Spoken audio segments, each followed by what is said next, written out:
Ok. V glavnem, moj današnji gost je Martin Pogačar,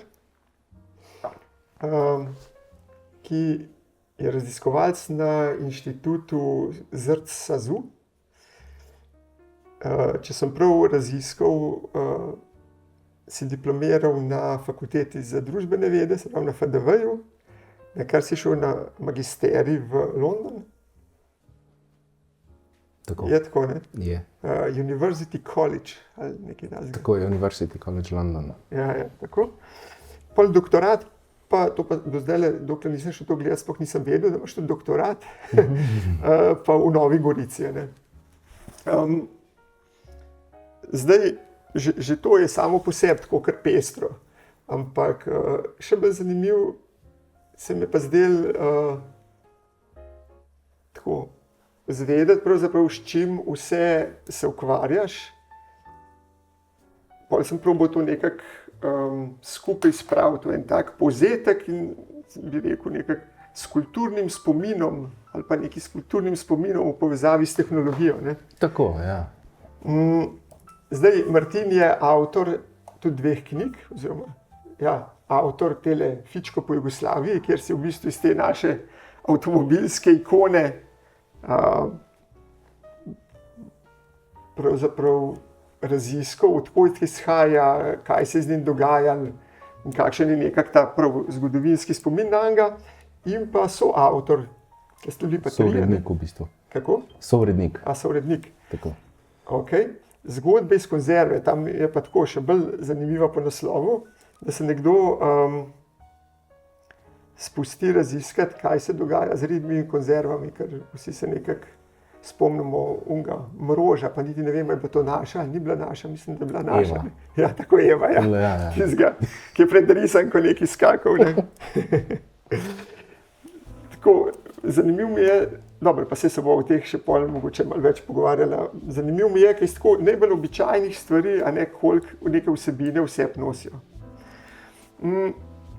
Zdaj jasno, vsi te študiozni in drugi dosežki pa ne bili dosti, da priješ na ta veleslavni moj podcast Arhitektovi dialogi, a ne sami po sebi, ker to je pa ekstra čast. Če ne bi vidva z Laro mene pred leti izbrala za vajnega arhitekta, kar sem vam še danes zelo hvaležen, in takrat smo skupaj zasnovali, pa tudi zgradili to hišo, ker sem jo jaz tako unilateralno poimenoval hiša za mirne žurerje, pa niste nikoli rekla, ne, to pa ne sme tako biti, tako da je pa ta ime kar vstopil. Se je prijel, ja. Zdaj, Martin, za ta podcast sva se menila kar nekaj časa. Ne vem, če sem se že skoliko toliko časa menil pa iskal termin, tako da sem res ful vesel, da smo danes oba tukaj, tako da dobrodošel. Hvala tudi jaz in prav zdaj toliko časa trajalo. Kako da? Da je toliko časa trajalo, nekako imam vedno malo, ja, se veš. Se včasih mene zasuje, pa tebe in to je tako, ja.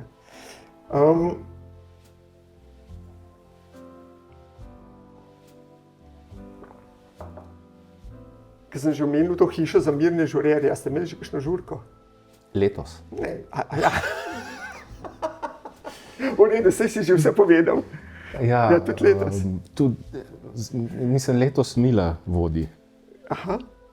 Tako da, ampak ja, pa ni bila toliko mirna. Ni bila mirna. Tako da nekako bo treba preimenovati. Ampak ja, čeprav mislim, super so obnese in za mirno domače življenje in tudi za večje družbe. Tako da smo, mislim, da najdel pravo zlati res. Zlati res, med vsem. No, zdaj, preden greva na tisto, ker sem se že generalno, že odkar sem jedva prav hotel s tabo pogovarjati, pa vsem izkoristil priliko, ker te imam glih tukaj. Vi ste bili ravnokar družinsko na Japonskem. Ja. To ste šli čisto sam familiarno, ali si šel ti tudi študijsko? Ali? Mislim, prvi vrsti smo šli na izlet. Jasno, ker pa vsak izlet ni samo izlet, ampak in sem imel to srečo, da sem spoznal še eno kolegico iz Hirošimske univerze, to je bil deloma tudi študijski obisk in izlet. Ker, tako, ker sem videl, s čem se ti ukvarjaš, se mi zdi, da Japonska je nekako pa najbolj točno to, a ne, se pravi, kako sem prej rekel, tradicionalna, se pravi, ima nek kulturni spomin, po drugi strani pa visoko tehnološka, ne. Tako da nekako najbolj prideta ta dva pola tako do izraza, zdaj, vsaj tako se meni zdi od zunaj, nisem pa še bil. Ja, mislim, jaz sem bil tudi zdaj prvič in kratek čas in Japonsko poznam pač po kulinariki in še bolj po risankah. Studio Ghibli je pač Hayao Miyazaki je pač zame nekaj najlepšega, kar se da narisati. In jasno je pa tudi Japonska v tem nekem mojem izkustvenem svetu pomembna tudi zaradi druge svetovne vojne in zaradi vse te tragedije, ki je pripeljala do tega, da so Američani vrgli atomsko bombo na 2 mesti. In jasno, kar je tudi zlasti zanimivo, je pa to, kaj se je potem dogajalo po v bistvu tej katastrofi. In tudi z vidika to, kar si omenil, v bistvu ta tradicionalizem pa modernost, ne, to spet zelo malo poznam in bistveno premalo, da bi lahko dal neko zaresno utemeljeno neko oceno tega, ampak moj vtis je nekako, da ker Japonska je bila do tam nekje srede 19. stoletja izrazito zaprta država. Pač prednost otoka je to, da se to da malo lažje narediti. In potem v bistvu s tem, ko se je pa imperij ponovno vzpostavil, takrat se je pa tudi zelo odprla in takrat pride pa ves tudi ta tehnološki vpliv iz Zahoda zlasti, ker Zahod pač tradicionalno dominira na polju tehnologije, skozi seveda tudi kolonialne in imperialne projekte zadnjih 500 let in takrat pridejo tudi, železnica, malo kasneje letala in medijske tehnologije in to so Japonci zelo hitro vzeli zase, in jasno, tle je pa tudi velik razkorak, se še danes pozna po eni strani izrazito tradicionalna družba zapeta zelo na nek način v neke pravila, kode, kako se obnašati priklonce, ne vem. To, kar nam je recimo padalo v oči, vsako stvar, kar nekaj kupiš, dobiš z 2 rokama dano in vzameš 2 rokama, recimo, in hkrati tudi neka zadržanost. Po drugi strani, na prvi pogled vsaj je tudi ena izrazita v bistvu prijaznost, ki se mi zdi, v bistvu na prvi pogled se mi je zdela avtentična, zlasti v primerjavi recimo z Američani na drugi strani, Američani, kamor stopiš, si takoj prijatelj, Tukaj pa v bistvu neka zadržana prijaznost, ampak je seveda tudi fasada, nikoli ne veš zares, kaj se zadaj dogaja, ampak spet. Po 2 tednih je to, kakršnakoli sodba je lažniva, ampak vendar je nek vtis pa je. Tako. Gre za vtis. Vsekakor pa jasno, tudi kulinarika meni je bilo blazno všeč. To, kar se da dobiti za jesti in bi šel tudi iz tega razloga še kdaj. Pa se to velja po moje generalno za Azijo, vse kolikor sem potoval po svetu, mi je nekako od vsega še azijska prehrana najbližje. Je pa zanimivo, smo se pogovarjali z eno vodičko, v bistvu, ki nas je peljala okrog po spominskem parku v Hirošimi. In smo se tudi nekaj o hrani pogovarjali, prav, kaj pa vi radi jeste, smo rekli, suši, te zadeve, kaj pa pašte, pa to, ker da ni na hči, bi pa samo pašte, pa evropsko hrano jedla, tako da to je v bistvu gre v obe smeri in zanimive so v bistvu tudi te poti hrane, kako v bistvu spoznavamo neko kulturo skozi to lahko, da bi zares spoznali, treba pa malo več še vseeno. Pa ste v glavnem njihovo hrano jedli, ki ste mi tam vsi Ja. otroci? Mislim, sej Val ni šel. Aha, okej. Mila je pa znana po tem, da doma je bolj zadržana, na potovanjih se pa odpre kulinarično. V redu. No, to je koristno. Tako, ja. Ne, mislim, veš, in pol pridejo vse, velike hrane, ki je nismo navajeni. Ja. Recimo suhe ribe za zajtrk, pa ribe juhe z glavami. Skratka, ampak zgleda lepo in tudi dobro je. Pa ste namenoma pol tudi jemali tako hrano, ali zato, ker ni drugega? Ja. Namenoma. Enkrat smo šli poskusno na pico. Na pico. In? Ni bila slaba. Ampak bom jaz sam svoje pice pel. Ne boš Japoncem to prepustil. Naj delajo svoje stvari, ki so izjemno dobre. Kakšno ruto ste naredili tu? Veš kaj, najprej smo Vi niste v Tokio prileteli, vi ste v Osako prileteli. Tako, nekako sva z Laro razmišljala, kako bi bilo to najbolj optimalno, pa da ne bi zapravljali preveč časa na nekih transferih. Ja. Res, da seveda te vlaki funkcionirajo in to ni strašansko dolgo. Ampak pa smo rekli, da bomo vsem ta multicity naredili in smo leteli v Osako in potem tam z vlakom v Kyoto. Smo bili nekaj par dni v Kyotu, potem smo šli v Hirošimo. Iz Hirošime v Hakone, to je ta nek predel, ki so te topli vrelci, narava in tako, ampak zelo blizu še vedno Pacifiške obale. Kje je ta Hakone? To je pol ure z vlakom pred Tokijem. Pred Tokijem? Ja, se pravi, ko se peleš iz Kyota proti Tokiju, je Odawara je neko mesto, kjer smo z vlaka skočili dol in z busom potem tam do nekega hotela in tam smo se pol potepali po teh nekih neki muzeji, narava, tako lepo. In tle imajo znane tudi te toplice, te onsen, kar je tudi kar fajn izkušnja. Onsen, praviš? Tako. Malo si moram pisati, zato ker mi gremo zdaj čez 3 tedne. Ja, kar zapiš. Imam cel itinerar že pripravljen, ampak kljub vsemu, če pa se še kaj pojavi. Tako da, no, in od tam pa smo pa spet z vlakom šli v Tokio, ki pa je pač, to pa, vele mesto je premajhna kategorija. Smo šli na nek stolp razgledni in tam, kamorkoli pogledaš, je mesto. Tako da ta konurbacija je, to je koliko je Tokio prebivalcev? Blazno, 37 milijonov ali koliko pravi. 37 milijonov? Tako da, in tlej dejansko, sicer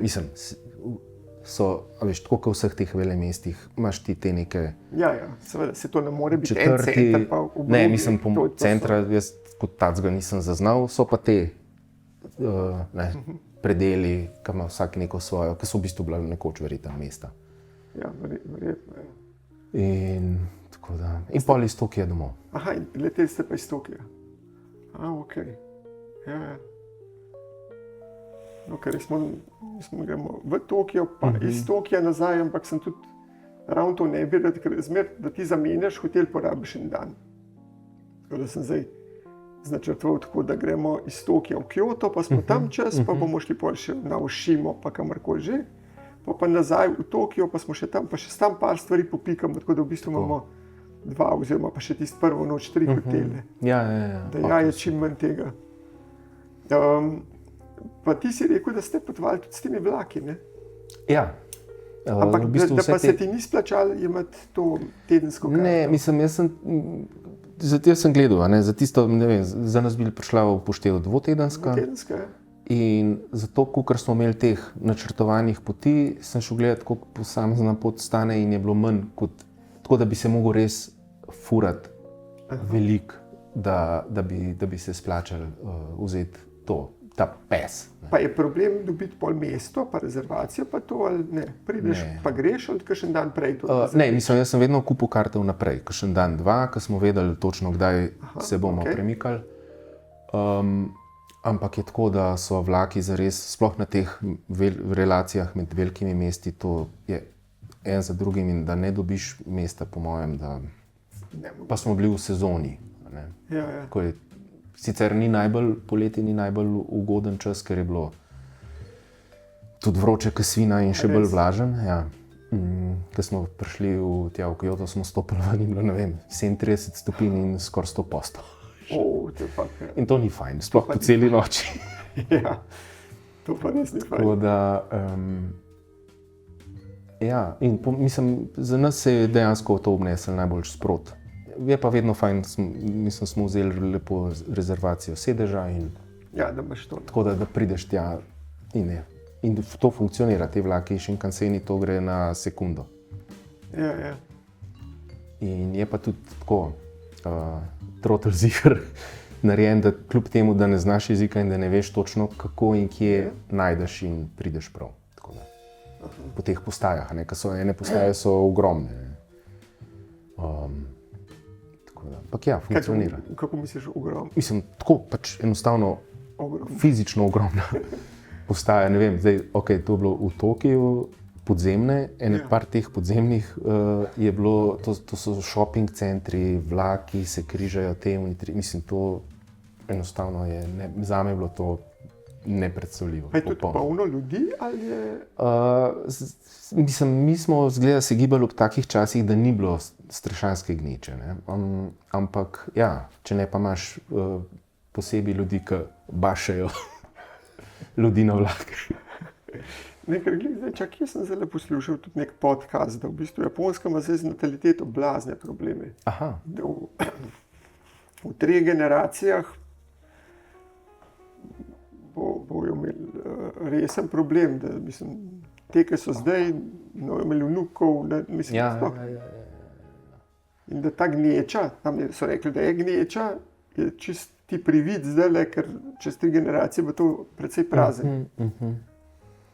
Ja, no, na splošno, so neke te raziskave, ki potrjujejo to, da, v bistvu, da smo že dosegli ta vrh populacijski in da če pustimo vojne pa naravne katastrofe, da se pač bo začela populacija planeta zmanjševati v naslednjih desetletjih. Ker menda edina, ki ima še nataliteto nad tem, spet, jaz to sam tako, kukor kje slišim na kakšnem tem podcastu, je Afrika, ne? Včasih smo rekli, čez toliko in toliko let nas bojo Kitajci preplavili, ampak Kitajci so menda tudi že čez vrh. Tako kot, ja, zdaj spet, ne vem, zdaj zelo natančno. Zdaj sicer zelo spodbujajo, čim več otrok, ampak Kitajci so imeli zelo restriktivno politiko. Ja, oni so imeli dolg, ja.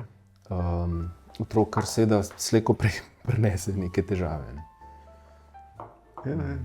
Tako da, skratka, ampak ta Japonska je mene navdušila. Ja? Ja. Mislim, v kakšnem smislu? Mislim tako, kot in kar se narave tiče, hrane, ljudje. Sem imel pa jaz nekaj že v bistvu že dolg neko tako, ne vem, nerazložljivo vez, ker sem namreč kot mulc bral eno knjigo Sadako bi rada živela v eni deklici. Aha, to je, ja, poznam. Mislim, nisem jo bral, ampak poznam naslov, ja. Aha. No, ki je bila v eksploziji stara 2 leti in pol je, ne vem, bila tinejdžerka, 15 let, in ki je pa zbolela. In potem je za to posledicami obsevanja, ne, oziroma radiacije. In ta knjiga se mi je takrat užgala v spomin in je vedno znova se spomnil na to. In tudi, ko smo bili v Hirošimi, tam smo se sprehajali po tem spominskem parku in tam je še tista cerkev, ne? Ne, tisti je bil v bistvu, to je en Čeh projektiral leta 1915. In je bil to kot nek industrijski, kot nek razstaviščen prostor za tisto regijo tam. Aha, tista kupola, ki je zdaj tako znana. Ja, in ostala je, ne.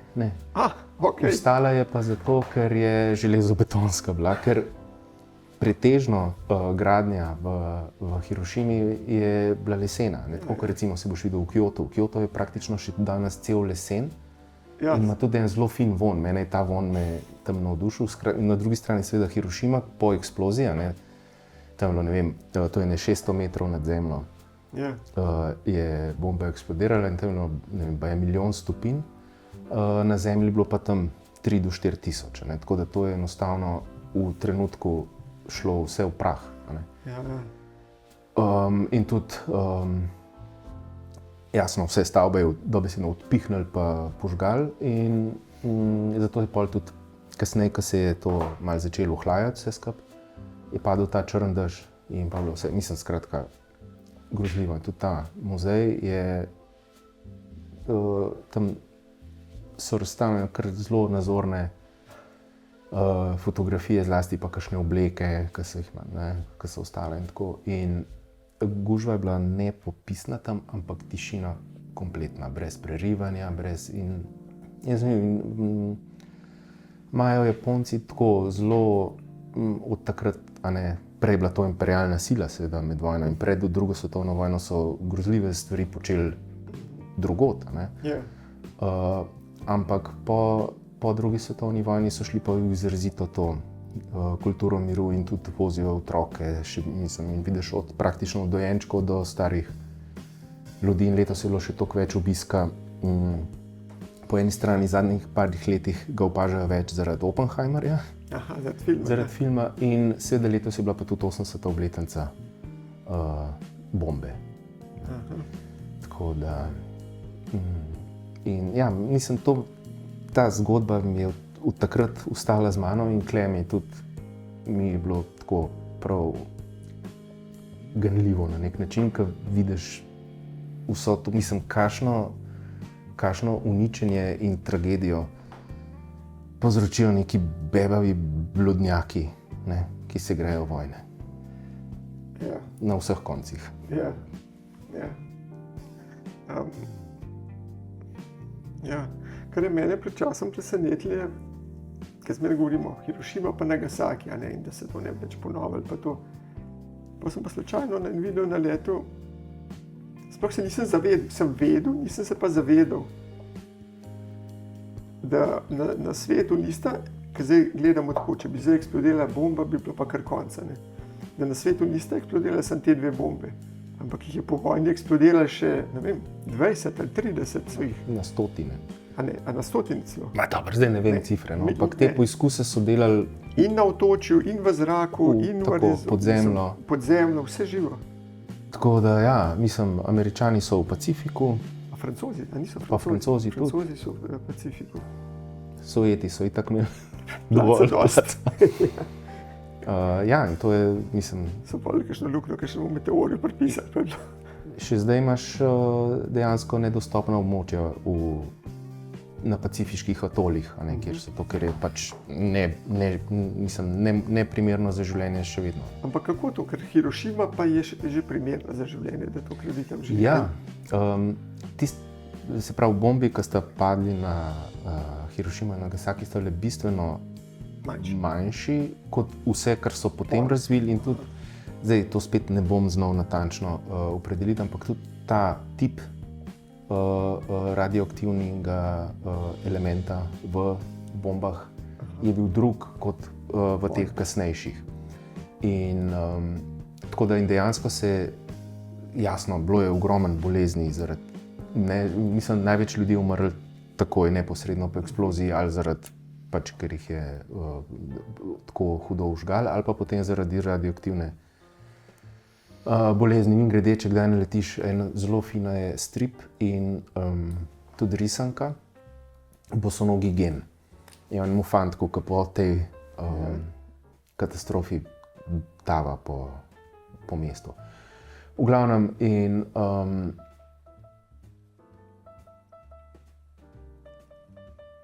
zdaj pa sem pa sam sebe spravil z misli ven. Ja, nič hudega. Ja, ampak dejansko, takrat, ko so to sprožili, jaz mislim, da tudi Američanom še ni bilo čisto jasno, kaj delajo. Ne. Ja. In to je tudi zanimivo, ker zelo malo po eksploziji so tudi Američani dejansko prišli opazovati, kaj so naredili. Ja. In ker to je bil zares, kakorkoli obrneš, oni so delali poskuse, seveda, tam v Nevadi ali kje že. Ampak nikoli zares na ljudeh, ne. Kle so pa dejansko imeli 100.000 poskusnih zajčkov, ki so lahko opazovali, kaj so jim naredili. Ne. Od tega, da pač so ljudem padale oči iz jamc, koža se je lupla s kosti, do cele sorte enih bolezni, ki so se kasneje razvile. In tako da to je bil zelo tak obsežen poskus.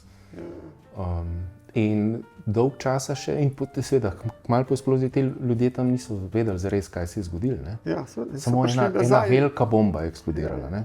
Neka nova bomba. Ne? Niso vedeli, da je radioaktivno, in tako so seveda začeli ljudje prihajati drugod na pomoč, ko so videli, kaj se je zgodilo. In ti so vsi bili obsevani, in Američani so dolg časa cenzurirali informacije o tem, kaj se je zares, kakšne sorte bomba je zares bila. Tako da ne, ampak dejansko se mi zdi, da tudi oni niso velikih zanj, sem nekje na letu neko fotografijo tam, ki se ne, danes bi rekli baby, ampak neke mladenke tam kopajo, pa to neki, in piše zraven. Čez en let so bile vse tele mrtve, zato ker so se tam v nevadi, ker ne vem koliko kilometrov stran so oni te poskuse delali in noben ne vedel, pač, da se tam bo pa problem, ne? Ja. Vse je šlo. Tako da, ne vem, nek normalen svet bi takrat to prepovedal in zares so se šli pa v tekmo. Ja. In danes imamo, mislim, teh za ne vem kolikrat uničiti zemljo dovolj. Mislim si vse za kolikrat. No, vse, dosti enkrat. Ja, dosti enkrat, ja.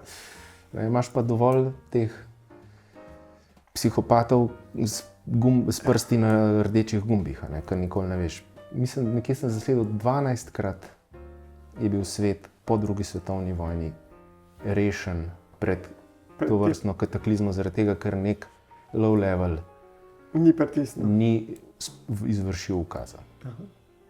Ja, jaz sem zadnjič bral od enega, ki je, mislim, da je bil en Rus, verjetno poznaš, ki je videl na radarjih, da so kao Američani izstrelili in bi moral po dolžnosti, pa rekel, ne, to je lahko gliča, ne. No, recimo. Ja.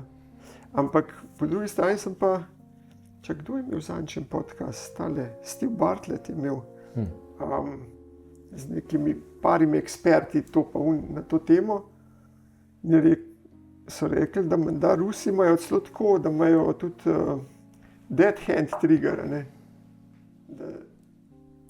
Tudi če bi oni bili že zbrisani, da se to še sproži, da gre nazaj, da ne bi slučajno še kdo drug ustal. Mislim, to mi je sploh neverjeten. Ampak dobro, za normalen um je po moje to nepojemljivo. Ja, mislim, to tudi za en beden film ni, ne? Material. Mislim, še za obeden film ni to dober material, ampak ne rabiš filma danes. Ne. To je... Ok, dobro. Pejva, sem pa dol pa gor, mislim, dol iz Osake dol, pa gor do Tokija, pa iz Tokija leteli. Zdaj sem dol v hotelu, v tistem becerku, ki si rekel. Okay. V Kyoto sem točen tistega, ki ste bili vi, kar res čudovit gleda. Ja, čudovit. Ja. Najprej mi je celo javil, da ne morem, da zasedem se, Pa ne vem, kako grem še enkrat, pricop sem sam rezerviral, za nazaj sem pa v enem becerku. Ampak je pa res to ogromen. Mislim, mi smo bili tam še z dvema lansko let za krompirjeve na Kitajskem. Pa se to nisem bil prvič, sem že prej občutil ta mesta, tretjič. Ampak to je... Pa ti smo sem 20 milijonov, ali 22, ne. Pa je to tako, ne, mislim, to je čisto neobvladljivo, ne. Tudi sploh kot turist, ne. Ja. Vse, ko živiš, pač si narediš svoje poti, rutine, neke delo, dom, nekje pač funkcioniraš v enem delu, ne. Ja. Kot turist si pa pred veliko večjim izzivom. Ja. Ok. Zdaj, takrat, ko si mi prvič tole knjigo dal, ne, Fičko po Jugoslaviji, sem se spomnil, a ti si kdaj imel fička? Ne. Ne, si ga kdaj vozil? Mislim, sem ga vozil. Ja? Tako, par kilometrov. Ja. Tako da z tega stališča nisem kvalificiran. No, ker ti si malo mlajši, kot jaz. Ampak jaz se pa prav spomnim, da mi, takrat, ko sem bil majhen, nismo imeli še avtomobila, pol je pa star ata kupil fička. No in dve anekdoti imam na to. Ena je, da njemu se je takrat zdel blazen pomemben mene kot mulčka naučiti, kako se zamenja guma. Ne vem, danes, če bi avto počne gume, sploh ne vem, jaz še pokličem koga, ker niti probal ne bi verjetno, kaj šele, da bi jo znal zamenjati ali pa karkoli, ne. Sploh ne vem, jo imam, jo nimam, imam neko nadomestno ali imam nek GG, ne vem niti kaj imam v avtu, ampak on je bil pa še ta šola, ne, ker takrat so tudi te gume bolj pokale očitno in se spomnim, kako mi je pokazal fičko, cek, pa vitl, pa gor, pa kje se odšraufa, pa to in me je naučil gumo zamenjati. Tako da, pa že takrat se mi je zdel to tak fajn avto, tak kot Porsche, tak zaobljen, ni tak res dober. Ne vem, kje sem mu to obliko najdel. Ja, od Fiata, ne? Ja, no, sej, ampak... Ne, ta dizajn izvira iz teh povojnega pomanjkanja v bistvu. Ker ni bilo materijala in ljudje niso imeli denarja, avto je pa postajal vedno bolj potreben in hkrati tudi kulturni, popkulturni ikona, ne? Sploh nekateri. In povpraševanje je bilo vedno več, cela v bistvu, ne zlasti evropska industrija, pa ameriška in potem tudi vse ostale so v bistvu utemeljile se skozi avtomobilsko industrijo, ker je to taka industrija, kot toliko enih različnih drugih, rabiš tekstil, steklo, gume, ne? Turizem se začne čisto na en drug način razvijati. Skratka, mislim, ta avtomobilska industrija je velik faktor in veliko spremembo povzročila. Ampak seveda v tem obdobju po vojni je bilo treba delati avte, ki jih bo nekdo kupil in ki še vse, ne, tako da to je vedno bil nek kompromis. Ne. In zato je bil Fiat 500, 600 tak. Ja. In hkrati tudi so bili teli, tudi spački, recimo. Ja, ne, tudi pački bili, pa pol katrce, kasneje. Ja. Ja. No pa te poljski Fiati, te bauhe, ne? No, to je spet Fiatov. Ja, tudi Fiatov, ampak... Ja, te Fiat se je kar dobro pozicioniral. Pri teh tam malih. Na vzhodu. Ja. No, ker glih pri Fičkotu, no in pol smo tistega Fičkota imeli, pol sem pa jaz, dobro, pol sem starše na avto kupila, ne vem kaj že. Jaz sem, pol, ker sem bil toliko star, sem delal vozniški izpit na Jugotu. In jaz se živo spomnim, dobro, na Jugotu sem se naučil voziti, vse. Nekar pol, zdaj bom pa, ker imam izpit, bom pa Fičkota peljal. Jaz nisem znal predstaviti. To ni bilo tako trivialno, kakor danes, to je, ne? Res, to prav, kako, kako gre pa, niti ne to, ker v vojski sem pol delal izpit za šoferja kamiona in tam je bilo treba medžugas. Ja.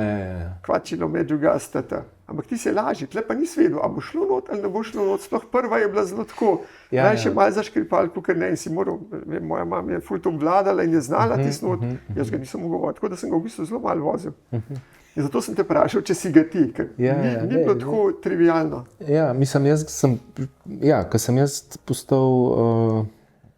postajal šofer, to je bilo leta 1995, praktično Fičotov je bilo že zelo malo, ne? In to je bil tudi čas, ko so,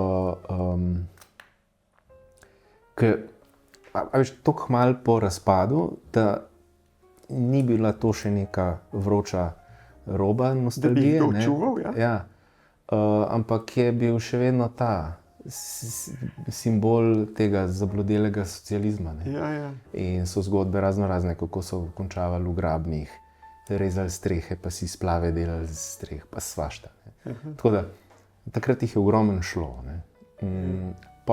Nedolgo kasneje sicer je pa to so pa ratali oldtimerji in zaželeni in so se novi klubi ustanovili, pri tem, da klubi ljubiteljev Fičotov so že v Jugoslaviji tudi obstajali. Ja. In pol so se te ljudje začeli, jasno, tako kot vsi te festivali avtomobilov, združiti, pa kako imaš ti, kaj imaš tle. In pride do neke izmenjave in tukaj se je v bistvu razvila na celi bivši jugoslovanski avtomobilski sceni ta neka skupnost ljubiteljev fičotov in so na nek način skozi ta odvržen, ne, rjav avto. So v bistvu novo skupnost zgradili na nekem tem segmentu, ne, skozi avto. Pa te zdaj nič ne zamika, da bi si enega umislil.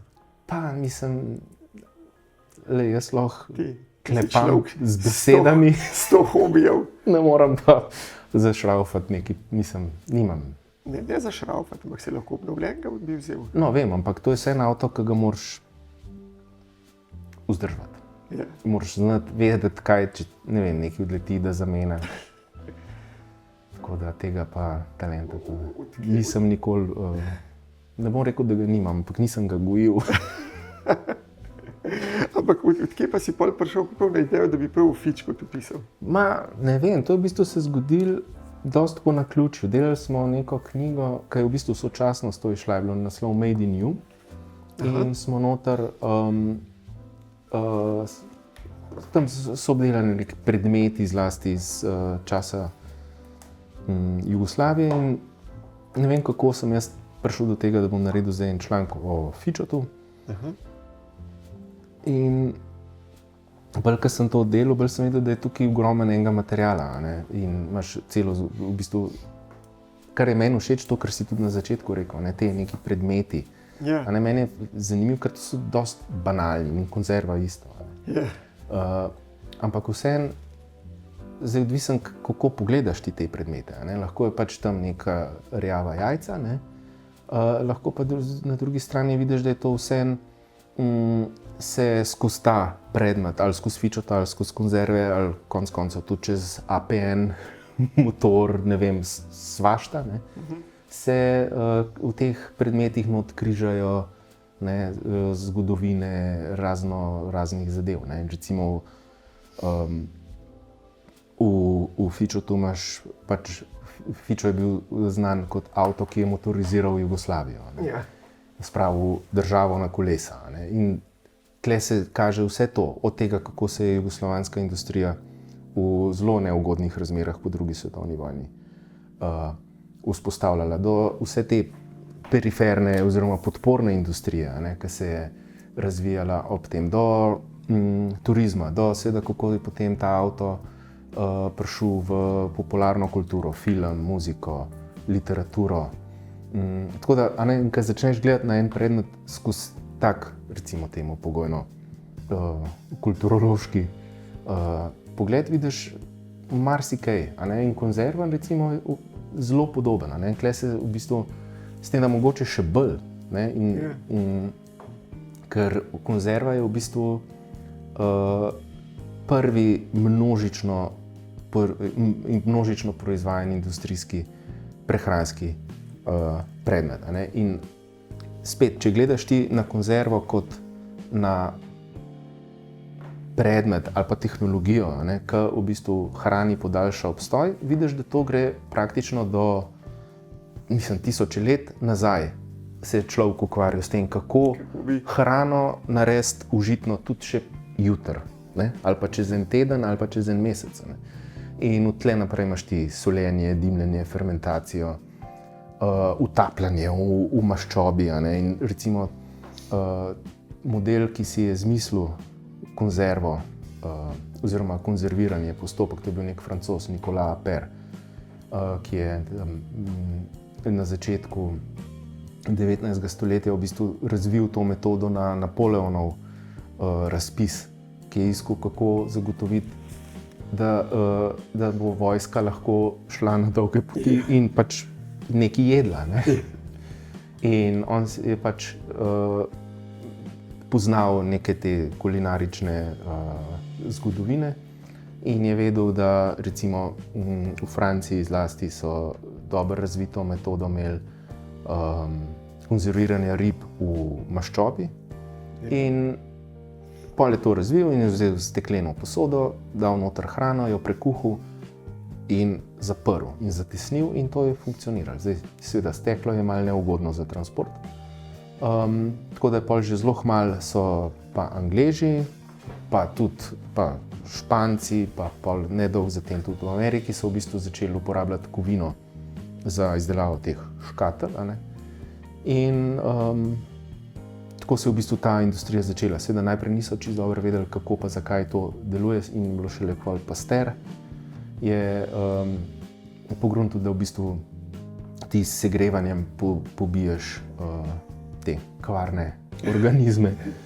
In jasno, nujno je tudi, da preprečiš dostop zraku. In evo. In tako da ne, konzerva ima v bistvu vse to neko dolgo zgodovino prehrane. Ne. Hkrati je zajeta v ta masten, grd predmet zgodovina industrializacije, razvoja znanosti, konec koncev zgodovine dela in delavskih pravic, ne nazadnje tudi urbanizem in ta. Urbanizem? Ja, ne, recimo zanimiv fenomen je, mi smo delali nekaj, smo hodili na terenske te izlete, recimo super primer sta Cres pa Lošina. Ne. Okay. In te tovarne, seveda, ki so jih začeli postavljati tam pri nas, mislim, da prva je bila 1867 na Reki, na Sušaku, je to bil nek Čeh, Karel Varhanek, pa potem je tudi odprl eno v Jelsi na Hvaru. In pa se je ta tehnologija in cela ta potreba po konzervirani hrani, ker se je izkazala jasno po eni strani za modo, po drugi strani za zelo uporabno, toliko razvila, da je bilo v nekem trenutku na jadranski obali 62 tovarn. A res? Ja. In to zlasti na otokih, seveda, ker svežo ribo, ki so prepeljali, najboljše je takoj predelati. No, recimo, te tovarne so postavljali seveda ob večjih mestih, na otokih najprej, ne? In to na obrobju mesta, ne? Zaradi tega, ker to je bila pač smrdljiva industrija in odpadek in vse skupaj. In ker je vsaka ta tovarna imela tudi kotlovnico, kjer so imeli, mislim, da so lahko pasterizirali konzerve, ne? In to je šlo do elektrike pretežno na drva in so se takrat pojavili dimniki, seveda, ne? Ki jih prej v krajoliku ni bilo. Ne? In to je takrat ob postavitvi povzročalo probleme, ne? In recimo na Cresu tudi potem, ko so zaprli tovarno, mislim, da je bilo to leta 1996, so tisti dimnik podrli in so se potem tudi, s tem, da dimnik so, mislim, da že prej podrli ob nekih teh posodobitvah. In so se ljudje pa takrat tudi razburjali, ker zdaj pa to ni več to njihovo mesto. Ker so se že identificirali z dimnikom. Tako, ne, dimnik je pač bil tam in potem so vedeli tudi, kako piha veter, kaj je nosil dim ali pa ni nosil. In tako in se je to, ne, tako da z tega vidika postane del tudi v bistvu te čist materialnosti mesta, ampak hkrati ni samo materialnost, ne, se tudi uplete v vsakdanje življenje. Ne. Točno, veš, ja, seveda, vse te dimniki se tlele imamo tudi dol, v Izoli je ta dimnik, to je to, ampak tam je zaščiten zdaj, kot tako, vem. Ja. Tako da, ja. In na Lošinu recimo je bila pa tovarna malo bolj ven iz mesta, ne, tako da, ker na Cresu je recimo pol, ko se je mesto širilo, je tovarna kar enkrat postala v sred mesta. Ja, neugodno. No, na Lošinju je pa bila malo ven. Pol recimo na Unijah je bila, na Susku, na Hvaru je bila še v Vrbovski, pa v Sučuraju, tako da mislim, teh tovarn je bilo tako veliko, ampak še vedno ne toliko, to smo pa enkrat smo bili v Lizboni in sem šel, tam je nek kraj dokaj blizu, Setúbal. Tam so imeli pa 140 samo v tistem kraju. Zdaj, moramo vedeti, to niso tovarne tako, kot danes si predstavljamo tovarne, to so le bolj malo večje delavnice, ne, zares. Ampak vendarle. Ampak zdaj to tako govoriš, da zdaj jih pa ni. Zdaj ni dol tovaren Mislim, za te konzerve. ali tak kako to? je Saj bila se v že Izoli. delajo. Izolska se je preselila v Pivko. Okay. Um, To je pa praktično, da greš spon stran. seveda, ne, da lahko pustiš za development, ne, teren, ne, ker to so najboljše lokacije. V Pivko, kje so Pivko? Ja, Delamaris pa tam, v glavnem na Visu je bila še ena v Komiži, v tle so stroje preselili nekam Hnišu. Nišu. Ja, in zdaj tam delajo. Pa to je tu čist noter. Je to pa še v Srbiji. Ja, sej, vem. Ja, ampak to je čist inland je. Ja. Ja. In imaš še obratujočo in ta kar dobro dela v Sali na Dugem otoku. Aha. Tam je ta Mardešič, tako, in tisto funkcionira. Tako da mislim, ne vem zdaj točno, koliko jih je, ampak ene par jih je še ostalo ob morju. Če ne so pa to vse pretežno zaradi, ker tukaj še en zanimiv vidik je pa ta bil pol clash, ne, med industrijo, ribje predelovalno industrijo pa turizmom. Ne. Ker zlasti tam od 60-ih, pa že tudi prej, no, ampak takrat najbolj masovno in ko postane tudi spet avto, ne, to glavno prevozno sredstvo, začnejo hoditi ljudje od vse povsod na morje in v velikih količinah in jasno, takrat postane smrdljiva industrija problem, ker Ker pač smrdi. ja. Je. In tako da in takrat se ne, in veliko tovarn se je tudi zaprl, recimo, tudi zaradi tega. Zdaj te vzroki, zakaj so ful kompleksni. In to so se tovarne odpirale, zapirale pred drugo svetovno vojno in prej po Evropi in po svetu, odvisnosti od povpraševanja, seveda tudi vpliva na to, tudi kakšni so ribji staleži. Skratka, veliko faktorjev na to vpliva, kar je bilo specifično za Jugoslavijo, bil pa ravno to, ker je vedno bolj postajal pomemben turizem in ker je vedno bolj postajal pomemben turizem, je nekako bilo neka neodločnost, kaj ćemo mi zdaj s tem, in pol niso niti vlagali več toliko, kot bi bilo nujno, da bi te tovarne ostale sodobne, in so pol v tej neki neodločnosti začele, v bistvu so postale čist arhaične v proizvodnem, v tehnološkem smislu. Kar je pol vedno samo še spodbujalo to, da se jih je treba znebiti. In recimo v Lošinju so zaprli leta 1974, na Unijah, mislim, da v 50-ih že, ampak to je pa spet povezano tudi z velikostjo bilo, ker to so bile relativno majhne